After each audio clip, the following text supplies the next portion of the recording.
আইসা পড়ছে। নাম আমার টেডি লাভ টাঙ্গাইল। তোমরা কিন্তু সাবস্ক্রাইব করে দিও। আরে মেলা দিন পরে বললাম রে আমি পাত্রাইলের রোডে। এ হে চাচারা দিয়ে এনে খাড়ে রইছে, সাথে আবার দিয়ে একটা টুনটুনিও আছে। আহো টুনটুনি, তোমারে নিয়ে নাচি। তুমি দেখি নাচবাড়ি চাইতে চাও না? কিরে হ্যালো, তুই আবার এনে সাইকেল নিয়ে খাড়ে রইছত কে?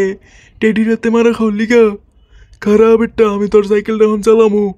তুই আবার সাইকেলটা এনে ধরস কে? এত বড় সাহস তোর, তুই সাইকেলটা এনে ধরস? তোরে কিন্তু বেটা আমি ঠুকা মেরে ফালে দিমু। তুই আমারে চিনস না কিছু না, তা বেটা যা। কি সাইকেল নিয়ে যা, তোর সাইকেলের চেন মেন সব পইরে দেখো। তোর নিজেরও প্যান্টের চেন নাই, সাইকেলেরও নাই। হে কাকা কোনে যাও, একটু দেখে দাও আমারে। সাইকেল চালাইতেছে, হে কাকার কোনো নজরই নাই। যাই হোক কা, এখন আমি সাইকেলটা ভালোভাবে চালিয়ে লুই। এই রিক্সা দেখে যা, আমি কিন্তু সেই ড্রাইভার। তোর রিক্সায় কিন্তু লাগিয়ে রে কইতি না কইতি লাগিয়ে দিছি রে। কি বন্ধুরা, ভিডিও কিন্তু শেষ হয় নাই। দ্বিতীয় পর্বের জন্য অপেক্ষা করো।